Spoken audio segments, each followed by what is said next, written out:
إن الحمد لله نحمده ونستعينه ونستغفره ونؤمن به ونتوكل عليه ونعوذ بالله من شرور أنفسنا ومن سيئات أعمالنا. من يهده الله فلا مضل له ومن يضلل فلا هادي له. ونشهد أن لا إله إلا الله وحده لا شريك له. ونشهد أن سيدنا ونبينا وحبيبنا ومولانا محمدا عبده ورسوله صلى الله عليه وعلى آله وسلم، الذي أرسله بالحق بشيرا ونذيرا وداعيا إلى الله بإذنه وسراجا منيرا.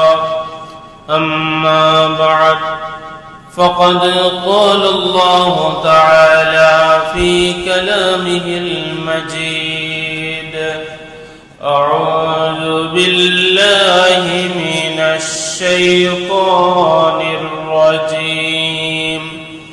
بسم الله الرحمن الرحيم.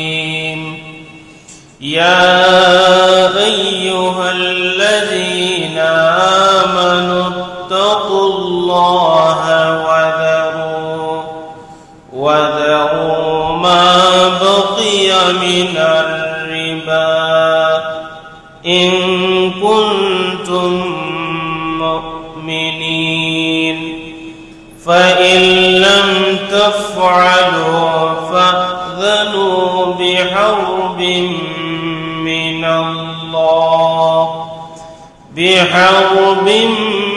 من الله ورسوله، وإن تبتم فلكم رؤوس أموالكم لا تظلمون ولا تظلمون. إن الله وملائكته يصلون على النبي. يا أيها الذين آمنوا صلوا عليه وسلموا تسليما. اللهم سيدنا مولانا محمد وعلى آل سيدنا.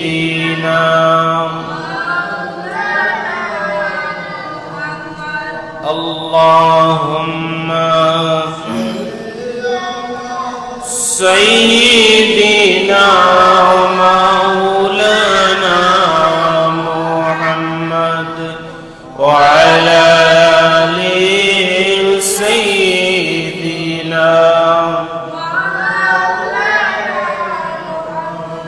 اللهم صل على سيدنا مولانا محمد وعلى آل سيدنا.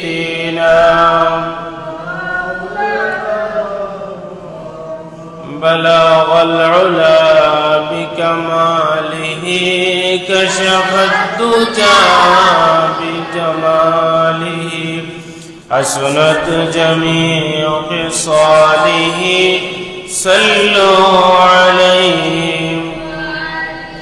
إن ريح الصبا يوما إلى أرض الحرم بلغ سلامي روضة فيها النبي المحترم.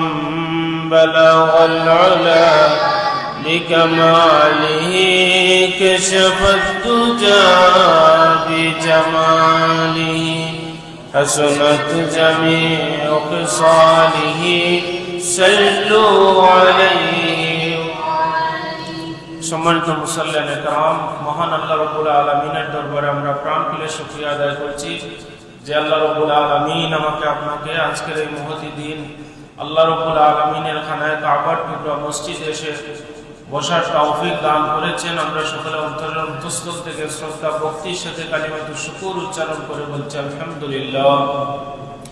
আমাদের পক্ষ থেকে লক্ষ কোটি দুরূদ এবং সালামের হাদিয়া প্রেরণ করছি রহমাতুল লিল আলামিন শাফিউল মুজনাবিন সাইয়্যিদুস সাকালাইন নবিয়ুল হারামাইন ইমামুল কিবলাতাইন জাদ্দুল হাসান ওয়াল হুসাইন মাওলানা হাবিবিনা সাইয়্যিদিনা মুহাম্মদুর রাসূলুল্লাহ সাল্লাল্লাহু আলাইহি ওয়াসাল্লামের পবিত্র জান্নাতি কদম মুবারকে।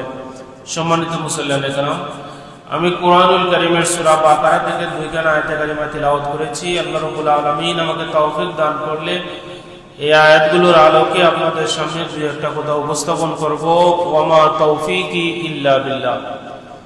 আল্লাহ রাব্বুল আলামিন কোরআনুল কারীমের এই আয়াতের মধ্যে ইরশাদ করছেন, ইয়া আইয়ুহাল্লাযীনা আমানুত্তাকুল্লাহ, হে আমার মুমিন বান্দাবান্দীরা, তোমরা আমি আল্লাহ রাব্বুল আলামিনকে ভয় করো। ওয়াদারু মা বাকিয়া মিনার রিবা, আর সুদের যে অতিরিক্ত টাকা ওইগুলা তোমরা ছেড়ে দাও। ইন কুনতুম মুমিনিন, যদি তোমরা মুমিন হও। তার মানে মুমিন যারা তারা সুদের টাকা ভক্ষণ করতে পারে না, আর মুমিনদের পক্ষে সুদ থেকে বাঁচাটা সম্ভব। কারণ আল্লাহ তাআলা মুমিনকে আল্লাহ তাআলা বলছেন তোমরা সুদের ধারে কাছেও যেও না। তারপর আল্লাহ রাব্বুল আলামিন বলছেন ফা ইল্লাম তাফআলু, যদি তোমরা সুদ ছাড়তে না পারো তাহলে ফাতযানু বিহারবিন মিনাল্লাহি ওয়া রাসূলিহি, তাহলে তোমরা আল্লাহ এবং তার রাসূলের সাথে যুদ্ধ করার জন্য প্রস্তুতি নাও। নাউযুবিল্লাহ। তারপর আল্লাহ রাব্বুল আলামিন বলছেন ওয়াইন তুবতুম ফালাকুম রুউসু আমওয়ালিকুম, তোমরা যদি তওবা করে ফিরে আসো তাহলে মূলধন যেটা সেটা তোমরা পাবে, অতিরিক্তটা তোমরা পাবে না। লা তাজলিমুনা ওয়া লা তুজলামুন, তোমরা নিজেরাও কাউকে জুলুম করবে না আর তোমাদেরকেও যেন কেউ জুলুম না করে। সম্মানিত উপস্থিতি, আল্লাহ রাব্বুল আলামিন কোরআনুল কারীমের অন্য একটা আয়াতের মধ্যে ইরশাদ করছেন ওয়া আহাল্লাল্লাহুল বাইআ ওয়া হাররামার রিবা, আল্লাহ রাব্বুল আলামিন ব্যবসাকে হালাল করে দিয়েছেন আর সুদকে আল্লাহ রাব্বুল আলামিন হারাম করে দিয়েছেন। এই জায়গায় কোনো ধরনের বক্রতা নাই, কোনো ধরনের ব্যাখ্যার সুযোগ নাই। সুদ হারাম, ব্যবসা হালাল, ব্যবসা হালাল, সুদ হারাম। আল্লাহ রাব্বুল আলামিন কোরআনুল কারীমের 7টা আয়াতের মধ্যে সুদের ভয়াবহতা, শাস্তির কথা আল্লাহ রাব্বুল আলামিন তুলে ধরেছেন। হাদিস শরীফ যদি দেখেন তাহলে দেখবেন 41টার উপরেও হাদিস রয়েছে শুধুমাত্র এই সুদের ব্যাপারে। এই পৃথিবী শোষণের অর্থাৎ মানুষকে শোষণের যতটা হাতিয়ার রয়েছে এর মধ্যে অন্যতম একটা হাতিয়ার হচ্ছে সুদ। এই সুদ মানুষকে শোষণের বড় একটা মাধ্যম, বড় একটা হাতিয়ার। এই পৃথিবীর কোন আসমানি ধর্মগ্রন্থের মধ্যে সুদের বৈধতা আল্লাহ রাব্বুল আলামিন দেন নাই, কোন আসমানি কিতাবে সুদকে হালাল করা হয় নাই। আর আল্লাহ রাব্বুল আলামিন ব্যবসার ব্যাপারে মানুষদেরকে উৎসাহিত করেছেন। খুদ রাসূল করিম সাল্লাল্লাহু আলাইহি ওয়াসাল্লাম মুসলিম শরীফের একটি হাদিসের মধ্যে ইরশাদ করছেন, আত-তাজিরু সুদুকুল আমিন মা'আন নাবিয়্যিনা ওয়াস-সিদ্দীকিনা ওয়াশ-শুহাদা, যারা ব্যবসা করবে সব ব্যবসায়ী যারা হয়ে যাবে কিয়ামতের ময়দানে আল্লাহ রাব্বুল আলামিন তাদেরকে নবীদের সঙ্গী বানিয়ে দিবেন, তাদেরকে সিদ্দিকিন যারা তাদের সঙ্গী বানিয়ে দিবেন, শহীদ যারা তাদের সঙ্গী আল্লাহ রাব্বুল আলামিন বানিয়ে দিবেন। যদি মানুষ সৎ ব্যবসা যদি করে, শুধু বলি সৎ ব্যবসায়ী যে তাকে আল্লাহ রাব্বুল আলামিন এইভাবে সম্মান দান করবেন। সম্মানিত সুধী, আল্লাহ রাসূল সাল্লাল্লাহু আলাইহি ওয়াসাল্লামের প্রখ্যাত সাহাবী সাইয়্যিদুনা হযরত আবু বকর রাদিয়াল্লাহু তাআলা আনহু, সাইয়্যিদুনা হযরত উমর রাদিয়াল্লাহু তাআলা আনহু সাইয়্যিদুনা হযরত উসমান রাদিয়াল্লাহু তাআলা আনহু, সাইয়্যিদুনা আব্দুর রহমান ইবনে আউফ রাদিয়াল্লাহু তাআলা আনহু, সাইয়্যিদুনা তালহা ইবনে উবাইদুল্লাহ রাদিয়াল্লাহু তাআলা আনহু, সাইয়্যিদুনা তালহা ইবনে জুবাইর রাদিয়াল্লাহু তাআলা আনহু, ওই সমস্ত সাহাবায়ে কেরামরা তারা ব্যবসায়ী ছিলেন। আমরা যদি আরো নিচে আসি তাহলে দেখব আমাদের মাযহাবের ইমাম যারা রয়েছেন তাদের মধ্যে সাইয়্যিদুনা ইমাম আযম আবু হানিফা রাহিমাহুল্লাহ তিনিও একজন ব্যবসায়ী ছিলেন। সাইয়্যিদুনা হযরত মালিক রাদিয়াল্লাহু তাআলা আনহু তিনিও একজন ব্যবসায়ী ছিলেন। সাইয়্যিদুনা আহমদ ইবনে হাম্বল রাহিমাহুল্লাহ তিনিও একজন ব্যবসায়ী ছিলেন। তাহলে ব্যবসার মধ্যে আল্লাহ রাব্বুল আলামিন অনেক বারাকা দান করেছেন এবং রাসূল কারীম সাল্লাল্লাহু আলাইহি ওয়াসাল্লাম ব্যবসায়ীদের জন্য দোয়া করেছেন। যারা সৎ ব্যবসা করবে তারা আমার রাসূল সাল্লাল্লাহু আলাইহি ওয়াসাল্লামের দোয়ার মধ্যে তারা অন্তর্ভুক্ত হয়ে যাবে। একদিন আল্লাহ রাসূল সাল্লাল্লাহু আলাইহি ওয়াসাল্লাম একটা বাজারে গেলেন। বাজারে গিয়ে একটি গমের স্তূপ দেখে গমের স্তূপের ভিতরে হাত ঢুকালেন। ঢুকিয়ে দেখলেন গমের স্তূপের নিচে পানি। জিজ্ঞেস করলেন, মা হাযা, এটা কি? ইয়া সাহিবাত তুজ্জার, হে ব্যবসায়ী, এই অবস্থা কেন? গমের উপর হচ্ছে শুকনা আর নিচ হচ্ছে ভিজা। তখন ওই ব্যবসায়ী আল্লাহ রাসূলকে বললেন, রাত্রিবেলা বৃষ্টি দিয়েছে, বৃষ্টির পানি নিচে চলে গিয়েছে। তখন আল্লাহ রাসূল বললেন, তুমি কেন সেটা সরিয়ে রাখলে না?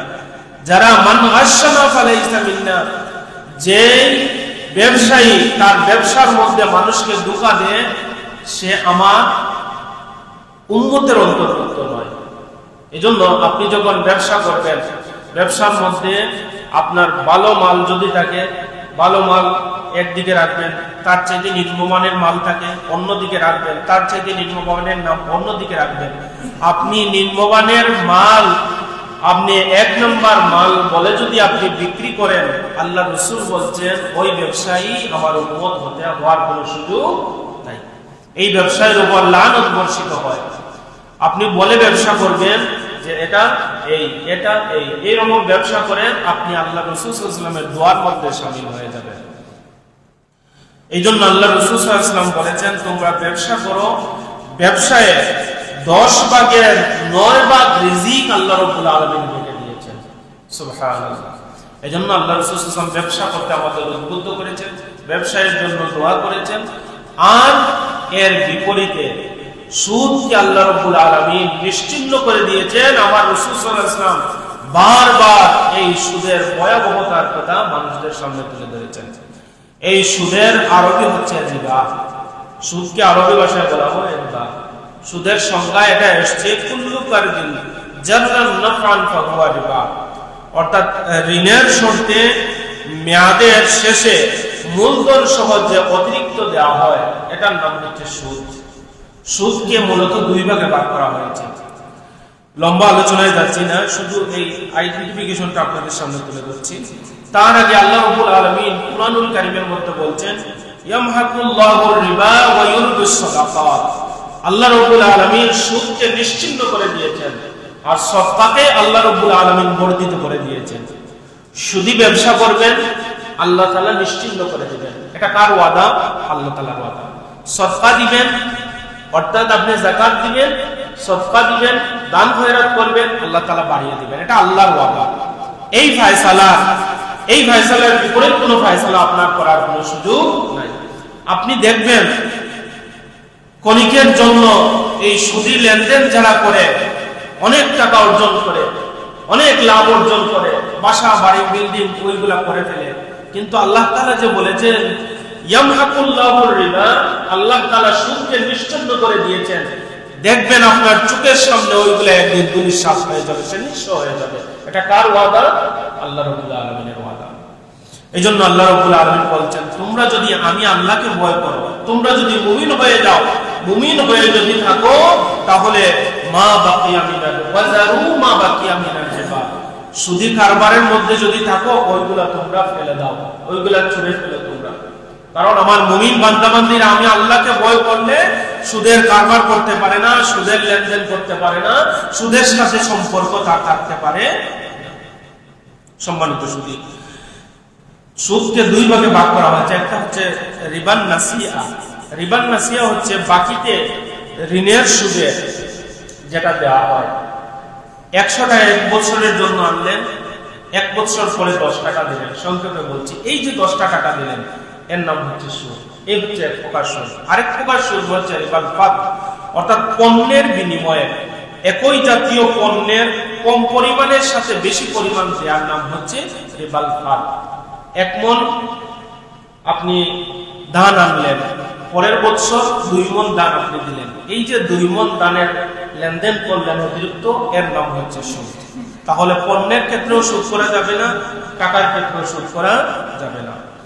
বুখারী এবং মুসলিম শরীফের মধ্যে একটা হাদিস এসেছে, সাইয়্যিদুনা আবু সাঈদ খুদরি রাদিয়াল্লাহু তাআলা আনহু তিনি বলছেন, একদিন হযরত বেলাল রাদিয়াল্লাহু তাআলা আনহু আল্লাহর রাসূল সাল্লাল্লাহু আলাইহি ওয়াসাল্লামের দরবারে গিয়ে কিছু উন্নত মানের খেজুর আল্লাহর রাসূলকে বললেন, ইয়া রাসূলুল্লাহ, এই খেজুর আপনার জন্য এনেছি, আপনি খান। আল্লাহর রাসূল সাল্লাল্লাহু আলাইহি ওয়াসাল্লাম এই উন্নত মানের খেজুর দেখে হযরত বেলাল রাদিয়াল্লাহু তাআলা আনহুকে বললেন, রে বেলাল, তুমি এই খেজুর কোথায় থেকে এনেছো? হযরত বেলাল আল্লাহর রাসূলকে জবাব দিলেন, ইয়া রাসূলুল্লাহ, আমার নিকট 1-2 সা পরিমাণ নিম্নমানের খেজুর ছিল। এই নিম্নমানের খেজুর দিয়ে এটাকে পরিবর্তন করে আমি অন্য একজনের কাছ থেকে এইটা দিয়ে আমি 1 সা বার্মি উন্নত মানের খেজুর আপনার জন্য নিয়ে এসেছি। অর্থাৎ 2 সা দিয়ে 2 সা নিচু গম দিয়ে, নিচুমান নিম্নমানের গম দিয়ে আমি 1 সা বার্মি উন্নত মানের খেজুর আমি নিয়ে এসেছি। আল্লাহ রাসূল সাল্লাল্লাহু আলাইহি ওয়াসাল্লাম সাইয়্যিদুনা হযরত বেলাল রাদিয়াল্লাহু তাআলা আনহুকে বললেন, বেলাল, এটা হচ্ছে নির্ভেজাল সুদ, এটা হচ্ছে নির্ভেজাল সুদ, এটা হচ্ছে নির্ভেজাল সুদ। 3 বার আল্লাহ রাসূল বললেন যে এর সাথে মুমিন সম্পৃক্ত থাকতে পারে না। সম্মানিত সুদী, এই জন্য সুদের সংখ্যা এসেছে। সাইয়্যিদুনা হযরত আবু হুরায়রা রাদিয়াল্লাহু তাআলা আনহু বলছেন, আনিন নবী সাল্লাল্লাহু আলাইহি ওয়াসাল্লাম قال, আল্লাহর রাসূল সাল্লাল্লাহু আলাইহি ওয়াসাল্লাম বলছেন, আয-যাহাবু বিয-যাহাব, সোনার বিনিময়ে সোনা, ওয়াল ফিদ্দাতু বিল ফিদ্দা, রূপার বিনিময়ে রূপা, ওয়াশ-শাঈরু বিশ-শাঈর, জবের বিনিময়ে জব, ওয়াত-তামারু বিত-তামার, এবং খেজুরের বিনিময়ে খেজুর, ওয়াল মিলহু বিল মিলহি, লবণের বিনিময়ে লবণ, মাসালান বিমাসালিন সাওয়াআন, যদি এটা সমান সমান হয়ে যায়, আর যদি কেউ বিনিময় করে থাকে তাহলে সেটা সুদ হয়ে যাবে। নাউযুবিল্লাহ। তাহলে মুমিনরা যখন লেনদেন করবে তখন লেনদেন চিন্তা ভাবনা করে করবে যে এর মধ্যে হারাম প্রবেশ করলো কিনা, এর মধ্যে সুদ প্রবেশ করলো কিনা। সম্মানিত সুদী, সুদ এবং মুনাফা, সুদ এবং মুনাফা, মুনাফা হচ্ছে লাভ। ইসলামী শরীয়তে মুনাফাকে হালাল করে দেওয়া হয়েছে। ব্যবসায় যে আপনি লাভ করলেন এটার নাম হচ্ছে মুনাফা। আর আমাদের সমাজে এখন সুদটাকে জায়েজ করার জন্য অনেকেই দেখা যায় মুনাফা নাম দেয়, অনেকে নাম দেয় ইন্টারেস্ট। তো ইন্টারেস্ট আর মুনাফা যেই নামে আপনি আখ্যায়িত করেন, যদি সত্যিকারের মুনাফা হয়ে থাকে তাহলে সেটা ভিন্ন কথা, কারণ মুনাফাকে আল্লাহ তাআলা জায়েজ করে দিয়েছেন। আপনি নাম পরিবর্তন করে ইন্টারেস্ট করলেন, নাম পরিবর্তন করে এই সুদটাকে আপনি মুনাফা বানিয়ে মানুষকে খাওয়ালেন, নিঃসন্দেহে আপনি জাহান্নামী হয়ে গেলেন। নাউযুবিল্লাহ মিন যালিক। এই মুনাফার পরিচয় ইসলামে লুকায়িত নয়, বরং হালাল এবং হারামের কোন বক্রতা আল্লাহ রাব্বুল আলামিন রাখেন না, স্পষ্ট করে দিয়েছেন। আপনি শুধু পোশাক পরিবর্তন করে দিয়ে সুদটাকে হালাল করার কোনো সুযোগ নাই। সুদকে আপনি ইন্টারেস্ট আর কোনো নাম দিয়ে এটাকে পরিবর্তন করার কোনো সুযোগ নাই। মুনাফা হচ্ছে যে সুদ হচ্ছে যার মধ্যে ঝুঁকিও নাই, অনিশ্চয়তাও নাই, এটা হচ্ছে সুদ। আর মুনাফা কি? যার মধ্যে ঝুঁকিও আছে, অনিশ্চয়তা আছে, এটা হচ্ছে মুনাফা। সুদের মধ্যে কোনো কম বেশি হয় না, ফিক্সড করা থাকে, কিন্তু মুনাফা এমন একটা জিনিস এর মধ্যে কম বেশি হয়। এই হচ্ছে মৌলিক দুইটা পার্থক্য। এবার আসি ইসলাম আমাদেরকে সুদের ব্যাপারে কি বলছে। ইসলাম সুদের ব্যাপারে কঠোর অবস্থানে এবং সুদের ব্যাপারে কোনো নমনীয়তা প্রদর্শন করে নাই। সুদের ব্যাপারে কোনো নমনীয়তা ইসলাম প্রদর্শন করে নাই। আল্লাহ রাব্বুল আলামিন সুদের সবচেয়ে বড় গুনাহ এই আয়াতে, আমি যে আয়াত তিলাওয়াত করেছি, আয়াতে তুলে ধরেছেন, কত বড় কথা আল্লাহ তাআলা বলছেন। আল্লাহ তাআলা বলছেন যে তোমরা সুদ ছেড়ে দাও, মায়া করে বলছেন সুদ ছেড়ে দাও। যদি ফাইল্লাম তাফআলু, সুদ যদি তোমরা না ছাড়ো তাহলে ফাযনু বিহারবিন মিনাল্লাহি ওয়া রাসূলি, তাহলে হে দাম্ভিক ব্যক্তিরা তোমরা প্রস্তুতি নাও আল্লাহ এবং তার রাসূলের সাথে যুদ্ধ করার জন্য, আল্লাহ এবং তার রাসূলের সাথে মোকাবেলা করার জন্য প্রস্তুতি নিয়ে নাও। নাউযুবিল্লাহি মিন যালিক। পৃথিবীতে কেউ আল্লাহ এবং রাসূলের সাথে যুদ্ধ করে টিকে থাকার কোনো দুঃসাহসিকতা আছে? দুঃসাহসিকতা নাই। সুতরাং যারা সুদের মতো এই ঘৃণ্য অপরাধের সাথে সম্পৃক্ত থাকবে তারা আল্লাহ এবং রাসূলের সাথে যুদ্ধ ঘোষণা করে দিয়েছে। নাউযুবিল্লাহি মিন যালিক। সম্মানিত শুধু আল্লাহ রাব্বুল আলামিন কোরআনুল কারীমের মধ্যে ইরশাদ করছেন, যারা সুদ খাবে কিয়ামতের ময়দানে তারা এমন অবস্থায় উঠবে, ইয়াতাখাব্বাতুহুশ শাইতানু মিনাল মাস, যে সে এমন অবস্থায় কিয়ামতের ময়দানে উঠবে যেন তাকে জিন তাকে পাকড়াও করেছে, শয়তান তাকে ধরেছে। শয়তান ইয়াতাখাব্বাতুহুশ শাইতানু মিনাল মাস, জিন শয়তান তাকে ধরে ফেলেছে। শয়তান ধরার পর সে যেভাবে উন্মাদ হয়ে যায়, পাগল হয়ে যায়, চেঁচামেচি করতে থাকে, এই অবস্থায় সে কিয়ামতের ময়দানে উঠবে। নাউযুবিল্লাহি মিন যালিক। সম্মানিত উপস্থিতি, আল্লাহ রাসূল সাল্লাল্লাহু আলাইহি ওয়াসাল্লাম ইরশাদ করছেন, আর রিবা 70 হুবা, একজন ব্যক্তি যদি সুদ খায় তাহলে তার 70টার বেশি গুনাহ হয়। আইসিরুহা আইয়ানকিহার রাজুলা উম্মা, এই সুদের সর্বনিম্ন গুনাহ হচ্ছে একজন ব্যক্তি যে সুদ খেল তার আপন গর্ভধারিণী মায়ের সাথে জিনা করলে যে পরিমাণ গুনাহ হয়, এই সুদের 70টার নিম্ন পর্যায়ের গুনাহ হচ্ছে এটা। নাউযুবিল্লাহি মিন যালিক। অন্য হাদিসের মধ্যে আল্লাহ রাসূল সাল্লাল্লাহু আলাইহি ওয়াসাল্লাম বলছেন, দিরহামু রিবা ইয়াকুলুহুর রাজুল, একটা দিরহাম সুদ যদি কোনো মানুষ ভক্ষণ করে, ওয়া ইয়ালামু, আর এটা সে জানে, আশাদ্দু মিন 36 জানিয়া, সেজন্য 36 বার জিনা করল। 36 বার জিনা করলে যে পরিমাণ গুনাহ, এক দিরহাম সুদ যদি কেউ খায় ওই পরিমাণ গুনাহ আল্লাহ তাআলা তার নামায়ে আমলনামার মধ্যে লিখে দিবেন। আল্লাহ রাসূল সাল্লাল্লাহু আলাইহি ওয়াসাল্লাম ইরশাদ করেন, লাআনা রাসূলুল্লাহ সাল্লাল্লাহু আলাইহি ওয়াসাল্লাম আকিলার রিবা ওয়া মুকিলাহু ওয়া কাতিবাহু ওয়া শাহিদাইহি। আল্লাহ রাব্বুল আলামিন বলেন, আল্লাহ রাসূল বলেন, রাসূলের পক্ষ থেকে কিছু মানুষের উপর লানত বর্ষিত হয়। লাআনা রাসূলুল্লাহ, আল্লাহ রাসূল নিজে তাদের জন্য অভিশাপ দিয়েছেন।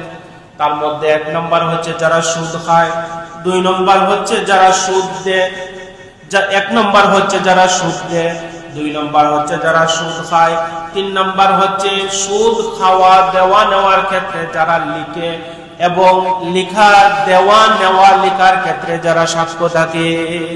যারা সুদ দেয়, যারা সুদ খায়, যারা সুদের জন্য লিখে এবং যারা সুদের জন্য সাক্ষ্য থাকে, এই 4 প্রকার ব্যক্তির উপর রাসূল করিম সাল্লাল্লাহু আলাইহি ওয়াসাল্লামের পক্ষ থেকে লানত অভিসম্পাত বর্ষিত হয়। জোরে বলেন নাউযুবিল্লাহ।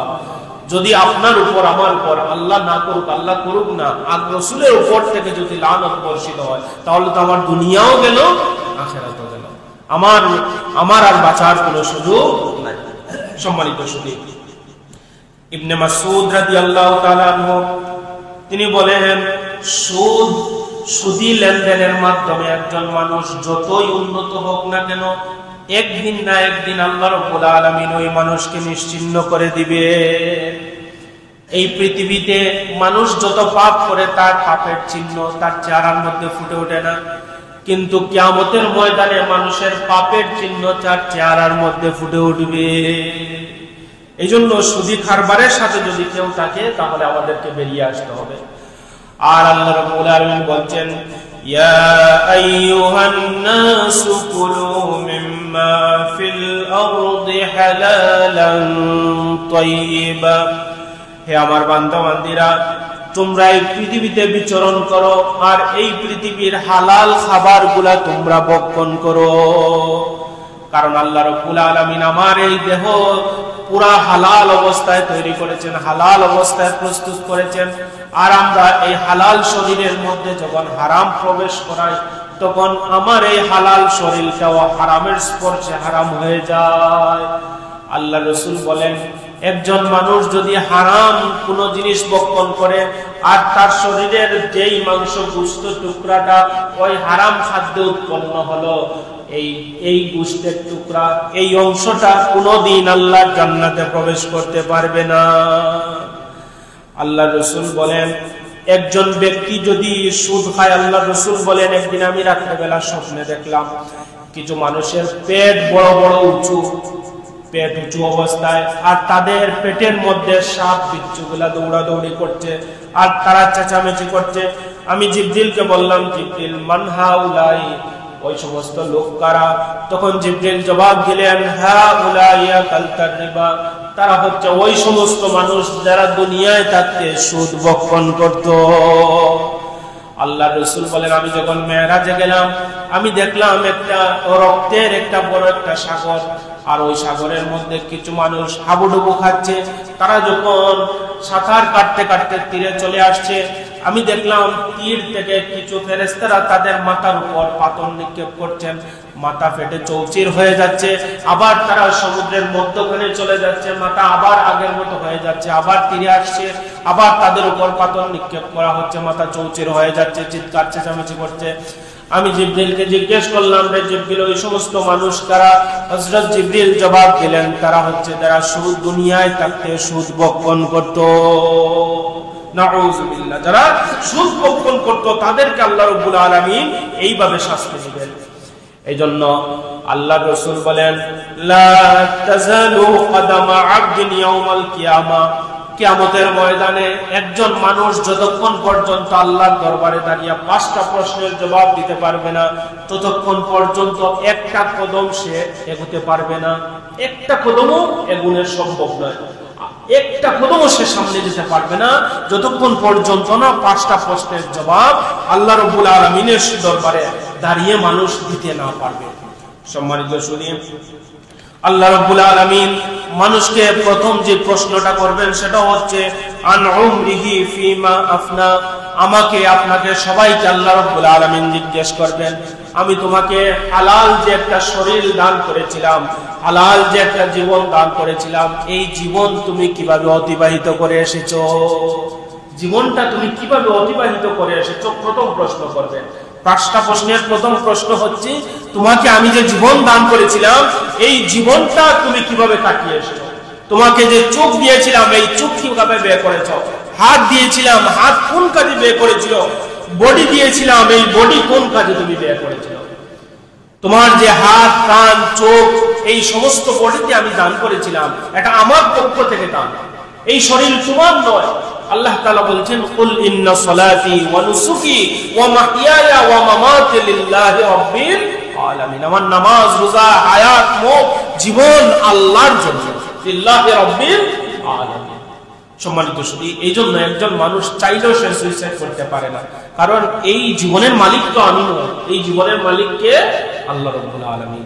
আমাদেরকে প্রথম প্রশ্ন করবেন, তোমাকে যে জীবন দিয়েছি এই জীবন তুমি কোন কাজে ব্যয় করেছো? দ্বিতীয় প্রশ্ন আল্লাহ রাব্বুল আলামিন করবেন, ওয়ান শাবাবিহি ফিমা আবলা, তোমার এই জীবনে আমি যৌবনের একটা সময় দান করেছিলাম, এই যৌবন সময়টা তুমি কিভাবে কাটিয়ে এসেছো? সম্মানিত শুধু একজন বৃদ্ধ মানুষ বার্ধক্য বয়সে যখন উপনীত হয়ে যান, দেখবেন তিনি সব কাজ এই যুবকদের মতো করা ওনার পক্ষে সম্ভব হয় নাই, চাইলেও তিনি পারেন না। এই জন্য আল্লাহ তাআলা গুরুত্ব নিয়ে এই যুবক বয়সের কথা আপনাকে জিজ্ঞেস করবেন। আপনি চাইলে এখন তাহাজ্জুদের নামাজে উঠে তাহাজ্জুদের নামাজ পড়তে পারেন, ফজর তো অনেক দূরে রাখলাম, তাহাজ্জুদের নামাজ পড়ার মতো আপনার ক্ষমতা আছে, এই সাহস আপনার আছে, এই হিম্মত আপনার আছে, এই শরীর আপনার আছে। আপনি তাহাজ্জুদও পড়লেন না, ফজরও গেল, 11টার সময় 10টার সময় ঘুম থেকে উঠলেন, আপনি আল্লাহর সামনে দাঁড়িয়ে এই জবাব আপনি কি দিবেন? আপনি আপনার নিজেকে একবার প্রশ্ন করুন, আল্লাহ যখন আমাকে এই প্রশ্ন করবেন তোমার যৌবন বয়স কিভাবে কাটিয়ে এসেছো, আমি আল্লাহর সামনে দাঁড়িয়ে কি জবাব দিব? এই জন্য আল্লাহ রাসূল বলছেন, হাসিবু ক্বাবলা আন তুহাসিবু, আল্লাহ রাব্বুল আলামিন তোমার হিসাব নেওয়ার আগে তুমি একবার তোমার নিজের হিসাব নাও, আর তোমার হিসাব নেওয়ার জন্য তুমি নিজেই যথেষ্ট। তুমি কি কাজ করেছো বিগত জিন্দেগিতে এই হিসাব নেওয়ার জন্য আল্লাহর কাছে হিসাব দিতে হবে না, বরং তুমি তোমার হিসাব নেওয়ার জন্য তুমি নিজেই যথেষ্ট। এই জন্য এই যৌবন বয়সটা আল্লাহর পক্ষ থেকে নিয়ামত মনে করে, আল্লাহর পক্ষ থেকে গনিমত মনে করে এই যৌবন সময়ের একটা মুহূর্ত যেন আমরা অপচয় করি না, একটা মুহূর্ত যেন আল্লাহ নাফরমানির মধ্যে আমরা কাটাই না। আল্লাহ যেন আমাদেরকে সাইয়্যিদুনা হযরত ইমাম হুসাইন রাদিয়াল্লাহু তাআলা আনহুর মতো একজন মুত্তাকি যুবকের কবুল করেন, আমরা সবাই বলি আমিন। সম্মানিত সুধী, তারপর আল্লাহ রাব্বুল আলামিন জিজ্ঞেস করবেন ওয়ান মালিহি মিন আইনা ইকতাসাবা ওয়া ফীমা আনফাকা। দুইটা প্রশ্ন করবেন সম্পদের ব্যাপারে, যে তুমি সম্পদ কোথায় থেকে অর্জন করেছো, এক। দুই নম্বর, তুমি সম্পদ কোথায় ব্যয় করেছো। সম্পদ থেকে আল্লাহ তাআলা কয়টা প্রশ্ন করবেন? দুইটা প্রশ্ন। দুইটা প্রশ্ন, একটা হচ্ছে যে তোমাকে যে সম্পদ দিয়েছি এই সম্পদ তুমি কোথায় থেকে অর্জন করেছো, এই সম্পদ তুমি কোথায় ব্যয় করেছো। যদি তোমার সুদের সাথে থাকে, ঘুষের সাথে থাকে, হারামের সাথে যদি থাকে, তাহলে তুমি আল্লাহর সামনে দাঁড়িয়ে কি জবাব দিবে? তোমার দেওয়ার আর কোনো সুযোগ নাই। এই জন্য আল্লাহ রাসূল বলছেন আর রাশি ওয়াল মুরতাশি কিলাহুমা ফিন্নার। যারা ঘুষ খায় এবং যারা ঘুষ দেয় তারা সবাই সমান বরাবর। সম্মানিত শুধু আমাদের অফিস আদালতে বিভিন্ন কার্যক্রমে যেভাবে সুদের প্রচলন ছড়িয়ে পড়েছে, আল্লাহ যেন এই ভয়াবহ অপরাধ থেকে জাতিকে রক্ষা করেন, আমরা সবাই বলি আমিন। সম্মানিত শুধু এই যে সুদ ঘুষ হারামের সাথে সম্পৃক্ত থাকার কারণে আজকে দেখেন আমাদের আবহাওয়ার এই অবস্থা। মানুষ যদি আল্লাহর নিকট ক্ষমা প্রার্থনা করে ওগুলা থেকে ফিরে আসে, আল্লাহ তাআলা তার রহমতের বাড়ি দ্বারা আমাদের উপর বর্ষণ করবেন ইনশাআল্লাহ। সম্মানিত শুধু আমরা যদি পরিবর্তন না হই, তাহলে দেখবেন এই অবস্থা আরো ভয়াবহ থেকে ভয়াবহ হবে। সম্মানিত শুধু তাহলে আমরা হারাম থেকে আমরা বাঁচবো, আর হালালকে আমাদের জীবন দিয়ে আমরা আঁকড়ে ধরে রাখবো। একজন সাহাবী আল্লাহ রাসূলকে বললেন, ইয়া রাসূলুল্লাহ, আমার জন্য দোয়া করুন, যেন আমি দোয়া করলে আল্লাহ দোয়া কবুল করে দেন। এমন একটা দোয়া চাইলেন যে ইয়া রাসূলুল্লাহ, আমার জন্য এমন দোয়া করেন যেন আমি দোয়া করলে আল্লাহ তাআলা কবুল করে নেন, অর্থাৎ আল্লাহ আমাকে যেন মুস্তাজাবুদ দাওয়া বানিয়ে নেন। আল্লাহ রাসূল বললেন যে তোমাকে একটা আমল শিখিয়ে দিয়ে দেই, এই আমল যদি করো, অটল অটুট থাকো, এই আমল করতে পারো, আল্লাহ রাব্বুল আলামিন তুমি যা চাইবে তা আল্লাহ তাআলা কবুল করবেন, যা দোয়া করবে আল্লাহ তাআলা তা কবুল করবেন। তখন আল্লাহ রাসূল বলেন আতিব মাতাইমা, হে আমার সাহাবী, তুমি তোমার রিজিককে পবিত্র করো, হালাল খাও, তুমি যা চাইবে যখন যা দরকার আল্লাহ রাব্বুল আলামিন দান করে দিবেন। সুবহানাল্লাহ। একটা আমল, রিজিক হালাল করেন, আল্লাহর কাছে চান, আল্লাহ তাআলা দিবেন, আল্লাহ তাআলা তোমাকে মুস্তাজাবুদ দাওয়া বানিয়ে দিবেন। তাহলে আমরা চারটা প্রশ্ন পেলাম। 5 নম্বর প্রশ্ন আল্লাহ রাব্বুল আলামিন বলবেন ওয়ান ইলমিহি ফিমা ফাআলা। আল্লাহ রাব্বুল আলামিন তোমাকে বলবেন যে তুমি যেই পরিমাণ জ্ঞান অর্জন করেছো, এই পরিমাণ জ্ঞান তুমি তোমার নিজের উপর আমল করেছো কিনা, তুমি যা ইলম অর্জন করেছো এর উপর তুমি আমল করেছো কিনা, আল্লাহ রাব্বুল আলামিন এই প্রশ্ন করবেন। এই 5টা প্রশ্নের জবাব জানার জন্য সহজ হয়ে যাবে, জান্নাতের পথ আল্লাহ রাব্বুল আলামিন সুগম করে দিবেন। এই 5টা প্রশ্নের একটা প্রশ্নে যদি আটকা পড়ে যান, তাহলে আল্লাহর জান্নাতের সুগ্রাণও পাওয়ার কোনো সুযোগ নাই। সম্মানিত শুধু এই জন্য আসুন আমরা যেন হালালের সাথে থাকি। একজন সাহাবী তিনি আল্লাহ রাসূলকে বললেন, ইয়া রাসূলুল্লাহ, এই একজন বেদুইন ব্যক্তি কাবার পাশে দাঁড়িয়ে সে কান্নাকাটি করছে। তখন সাহাবীকে জিজ্ঞেস করলেন, ইয়া আল্লাহ রাসূল জিজ্ঞেস করলেন কিভাবে কান্নাকাটি করছে। তখন সাহাবী আল্লাহ রাসূলকে বললেন, ইয়া রাসূলুল্লাহ, ওই ব্যক্তিটা আল্লাহর ভয়ে কাবা শরীফ তাওয়াফ করে আর কান্না করে। তখন অন্যান্য সাহাবীরা বললেন, ইয়া রাসূলুল্লাহ, মনে হয় এই ব্যক্তির মতো আল্লাহর এত মাহবুব বান্দা এই পৃথিবীতে নাই, এত বড় বুজুর্গ, এত বড় ওলি আল্লাহর এই পৃথিবীতে আর কেউ নাই। তখন আল্লাহ রাসূল বললেন, আল্লাহ রাব্বুল আলামিন ওই ব্যক্তির দোয়া কিভাবে কবুল করবেন? ওয়া মাতামুহু হারাম, তার খাবারটা হারাম, ওয়া মালবাসুহু হারাম, সে যা পরিধান করেছে তাও হারাম, ওয়া উযিয়া বিল হারাম, বুঝিয়া বিল হারাম, এবং সে যা ভক্ষণ করে তাও হারাম, সে যা খায় তাও হারাম, যা পরিধান করে তাও হারাম।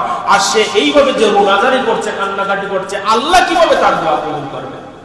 তাহলে এটা সহজেই বোঝা যায় হারামের সাথে থেকে যতই কান্নাকাটি আমরা করি না কেন, ওই দোয়া আল্লাহ রাব্বুল আলামিন কবুল করবেন না, ওই ইবাদত আল্লাহ রাব্বুল আলামিন কবুল করবেন না। আসুন আমরা কম উপার্জন করি, হালাল উপার্জন করি, কম খাই, আমরা হালাল খাই, আমরা সুদ থেকে বাঁচি, আমরা ঘুষ থেকে বাঁচি, আমরা হালাল একটা জিন্দেগি যেন আল্লাহ রাব্বুল আলামিনের সামনে আমরা নিয়ে উপস্থিত হতে পারি, আমরা গর্বের সাথে যেন আল্লাহকে বলতে পারি আমাকে যে জীবন দিয়েছো এই জীবন তোমার কাজে ব্যয় করে এসেছি।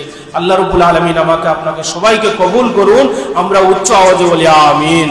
وآخر دعوانا أن الحمد لله رب العالمين صلى الله على سيدنا ومولانا محمد وعلى آله وأصحابه وسلم اللهم آمين. اللهم ربنا آتنا في الدنيا حسنة وفي الآخرة حسنة وقنا عذاب النار. رب ارحمهما كما ربياني صغيرا. صلى الله تعالى على خير خلقه محمد وآله وأصحابه أجمعين برحمتك يا أرحم الراحمين. آمين.